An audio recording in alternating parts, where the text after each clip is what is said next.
That's when they were all like, oh. There's that weird gap in the middle. We'll do small and just a little bit moderate.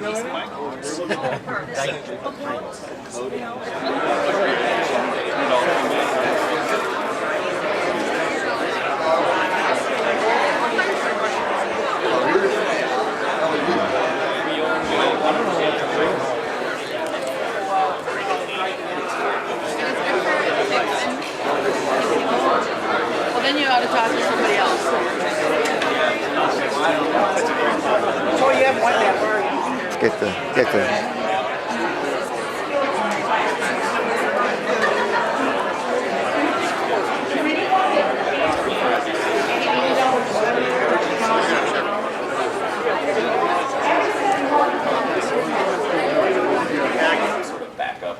Batteries do cost a lot. Battery technology is getting better, but it's still really expensive and it's still pretty clunky.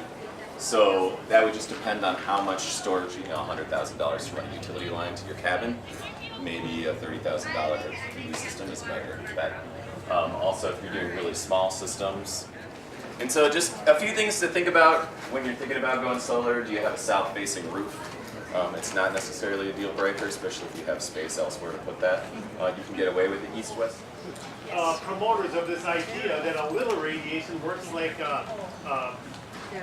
vaccination and boosts our immune system and helps us fend off. Alignment of insulation. Your attics have been in where you have fiberglass batting running right through the rafters and then perpendicular to that. Ceramic insulators, two wires typically about a foot apart that ran in parallel, and it was stapled up in the attic and then it ran down. Because he saved New York, he saved the country, he saved the farmers. Because at the time, the first thing that happened, and what tended to happen in the next crisis, in the 1929 crash, was that it was the Western farmers and the Western banks and the Western communities that stopped receiving loans from the big New York-centric banks when things went wrong. When things go wrong then and now, credits tightens up, liquidity as they call it, you know, and catastrophes and Latin American debt. In the 90s, something else happened. These bankers were like, we lost a lot of money and you bailed us out, but we still want to find ways to grow ourselves. So how about, you know, we try to raise more money from our own country, and you basically deregulate us.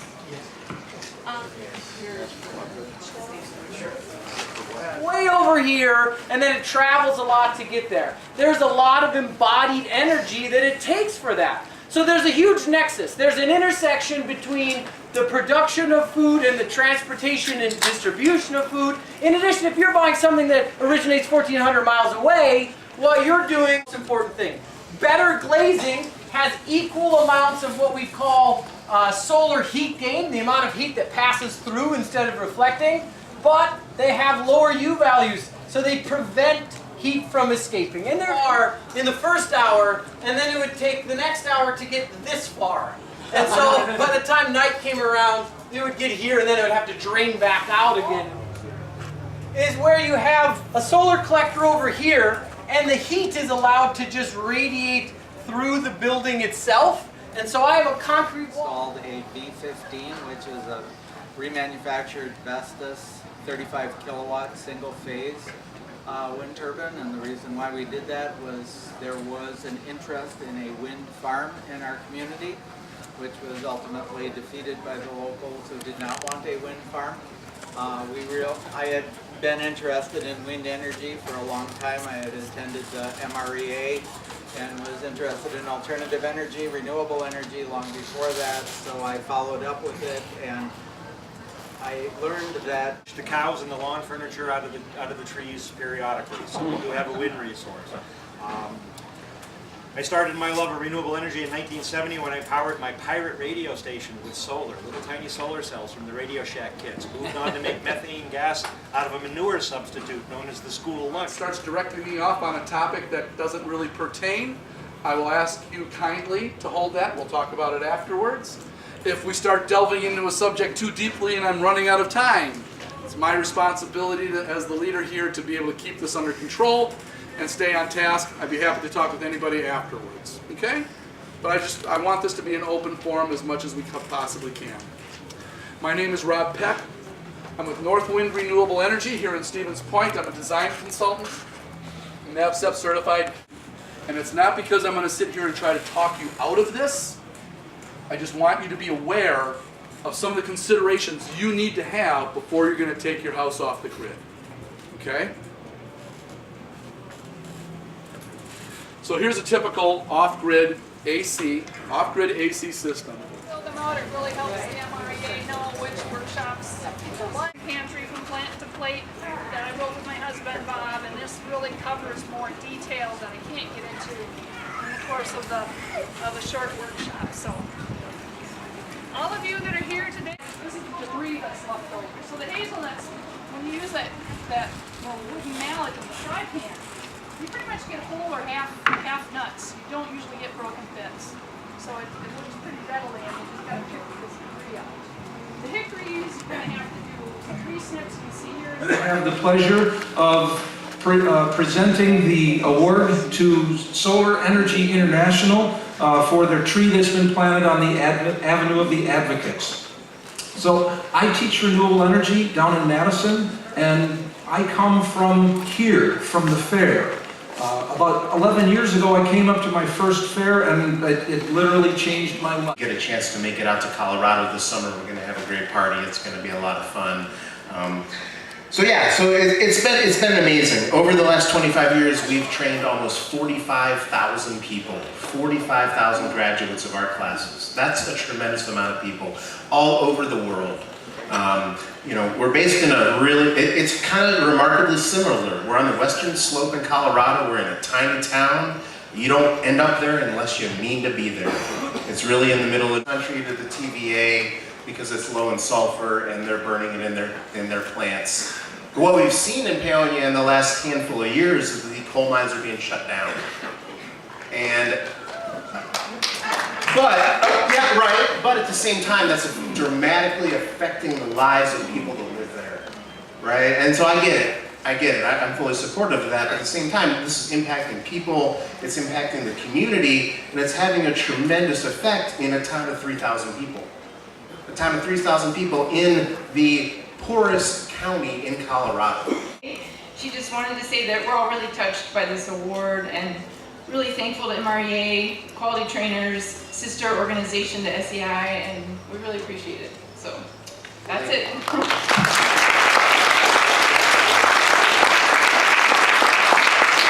Very much for being a part of the 27th annual Energy Fair. It's great to have you all here. My name is Jason Edens, and I work for a nonprofit organization called the Renewable Energy Alliance, or REAL. And our mission is to fight energy poverty in communities in the developing world.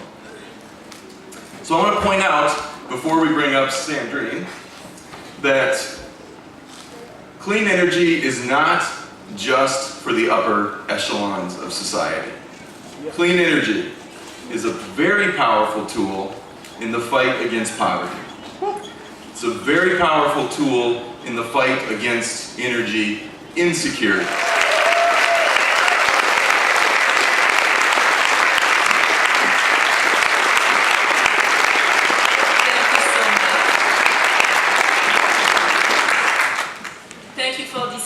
introduction, Jason. I'm very pleased to be here and very honored to be here. My name is Sandrine Mubenga. So today I will be talking about electricity is life. That's how I see it. There you go, perfect timing, right? Okay, so we'll start talking about climate change as viewed by ancient civilization, a little bit similar to what Tim was talking about yesterday at 6 p.m. After that, in the world. Let me get the mic to be a little bit more free. I don't like to be tied down. All right. Okay. So, according to the ancient civilization wisdom, nature revolved around those four elements. Water, air, earth, air. What happens when you have climate change, that means that there is an imbalance between those four elements. So let's look at this quickly. Water. When you have climate change, what happens with the water? You have scarcity of water, very good. Water becomes polluted, right? And in some parts of the world, the iceberg melts, so the water rises, and the island becomes all those wind turbines from the air. And the fire is my passion. From the fire, you know, fire has two main elements, right? You have heat and you have light. So from the heat, we can use solar thermal, and from the light, we use solar photovoltaic to get energy. So once again, we see how the wisdom of the ancient civilization help us in a school, okay, the first year. By the time I make friends, the second year, I have to leave and start over again, you know, so that was my childhood. So I grew up traveling around the world, and what I learned is that we are all citizens of. Tell me what country this is. This is the country that allows me to realize my dream. What is this? Wisconsin, yes, that's the cheese from Wisconsin. So yes, this is the United States of America. Pink Lake, naturally, it's in the coast, that's the capital city, and that's someone playing the traditional instrument called kora. And the national dish is chebujem, rice and fish. Somewhere in Africa, it's not Ghana, but it's Senegal. Did we want to do fire? Why do we like fire? What is the motivation? What lit the fire in me? Well, guess what? There was no power. There was no fuel to start the power generator. So my life depended on electricity. And for 3 days, my father is doing some great work with providing solar in medical places in Africa. And you know that people die because of the lack of electricity. And I wanted to be an engineer so that I could find a solution to that problem. And I went on and got my bachelor. My master came to the University of Toledo, and now I'm doing my PhD over there. That we kept in the tank and that we pumped into the car. Into the car. It was really fun.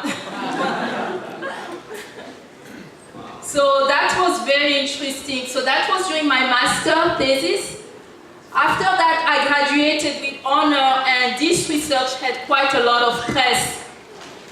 And I started my career as an engineer working for utility companies and a consulting firm. In fact, can switch on electricity in their homes. Now, you were telling me before that electricity for you was a matter of life and death at one stage. Yes, that's correct. When I was 17 years old, I got very sick and I had to go under surgery in an emergency, but unfortunately to be part of that. Also, as part of my PhD research, I'm part of a team representing the University of Toledo at a competition organized by the Ohio. The need was very, very greater over there.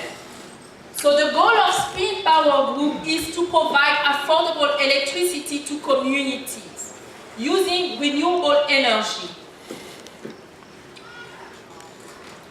These are pictures of projects that we have done in Kinshasa. This is a building renovation and installation of solar panel for a community. This is an example of a project. So that was a grid-connected solar with energy storage. So we did use battery throughout your whole life. Connect, join an organization such as Midwest Renewable Energy Association and meet. Does anyone have a cell phone here? If you have a cell phone, raise your hand. More of politics, corruption, and unemployment. So how are you planning to change that? That's a very good question. If everybody heard, Freddie.